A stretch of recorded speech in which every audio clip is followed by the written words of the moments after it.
Pompeii is famous for a single moment. A city stopped in its tracks by ash and fire in 79 AD. A world sealed under pumice as if time itself agreed to keep a secret. But the ground has been telling a different story, one where time didn't stop at all, and the people who fled came back. Climbing over fallen walls, reopening clogged doorways, patching roofs with scavenged beams, and learning to live among their own ruins. To see how that could be true, imagine the city not as a photograph but as a stack of layers. The first layer is the catastrophe roofs, crushed streets filled with lapilli courtyards, drowned in ash bodies where they fell. Then above it, archaeologists find surfaces that don't belong to 79 AD at all. Thin floors laid over debris, hearths cut into ash, low walls built on broken thresholds, post holes driven into pumice to anchor light fences or goat pens. A collapsed city doesn't grow those by itself. People do. Step inside a block and the signals repeat. A wine shop. S-counter shattered and jars fused with ash mark the first layer, then unexpectedly a narrow strip of compacted surface sits on top of the debris, a small brick surround for a cooking fire, a simple cut to drain rainwater off what used to be a corridor roof. In a courtyard, a shallow pit of domestic sweepings, fish bones, cheap pottery, a bent nail straightened for a second life, says someone cleaned a space they used again and again. In a doorway, stones stacked into a waist-high barricade reshape an entrance into something controllable. Even in the streets you can read that grammar of return. Ash that fell in neat drifts is later pushed into windrows and shoveled aside the way snow is cleared to open a path. Wheels cut grooves into freshly compacted surfaces. Where a roof is gone and a room lies open to the sky, someone levels stone chips and pumice to make a hard standing for storage or work, and where a corner still has shade, a patch of soot and lamp black suggests a brazier and evening light. The ruins themselves become quarries, cut marks on dressed blocks, show stones pried free for reuse, neat stacks of tiles sit where teams. Sorted salvage by size, and none of this is glamorous, but it is exactly what returning people do in the weeks and years after disaster.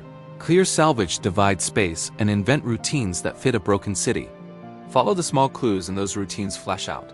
Food is no longer served at marble counters but cooked wherever a flat, safe patch exists. Water jars stand in clusters near improvised drains because with damaged pipes you carry water where you need it and dump it where it won the pool. A line of tiny post holes along a corridor hints at a reed or plank partition to steal a private sleeping space. A threshold raised with a course of stones and a freshly cut bar hole in a surviving jam is the quiet language of fear and of families taking control of entries at night. A low bench along a stable wall with a few ceramic weights points to spinning or mending in borrowed daylight. Why come back at all? Because property doesn't vanish because ash fell on it. Because estates around the city still lay where they always had, and the Bay of Naples still carried boats past a known shoreline. Because not every family could restart life somewhere else. Because someone had to watch a claim, salvage what could be sold, and hold ground in case authorities ever regularized the wreckage. And because humans are practical, you live where you can live. Plenty of returnees were not original residents, salvage crews, laborers, opportunists, but when improvised solutions repeat across blocks for decades, they stop being temporary and become a pattern. Public bones of the city show the same repurposing.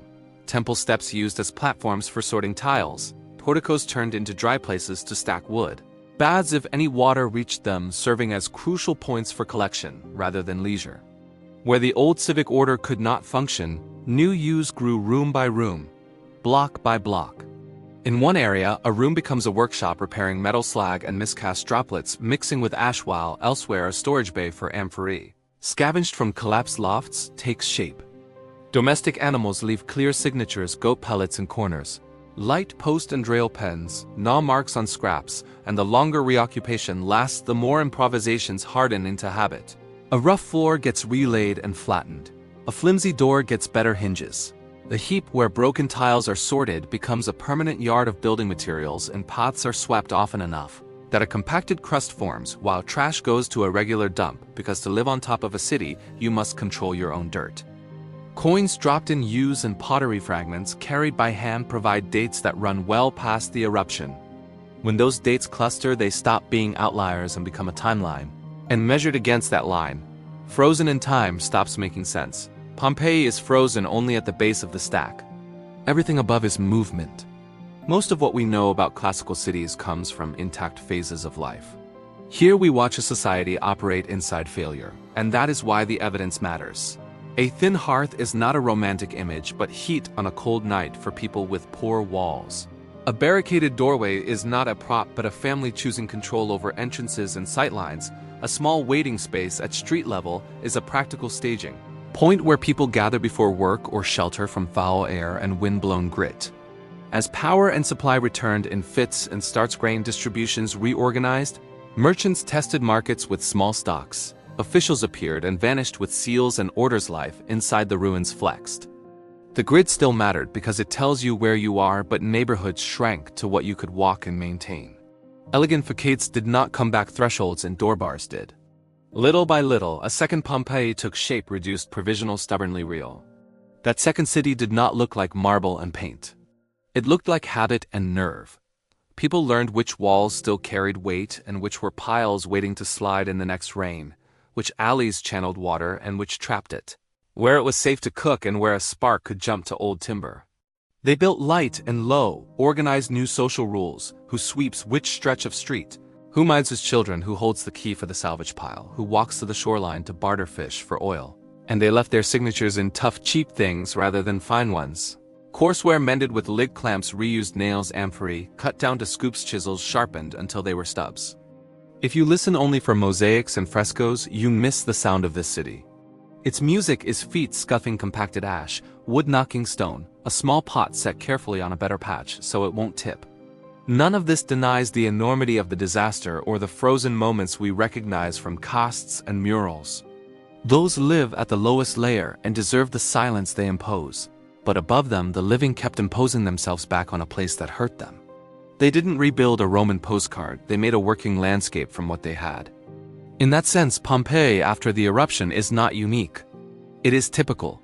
Cities ripped open by earthquake or war often produce second cities in their shells. And the difference here is that ash preserved the first city so brilliantly that the second one fragile and unglamorous. One less attention until small facts added up.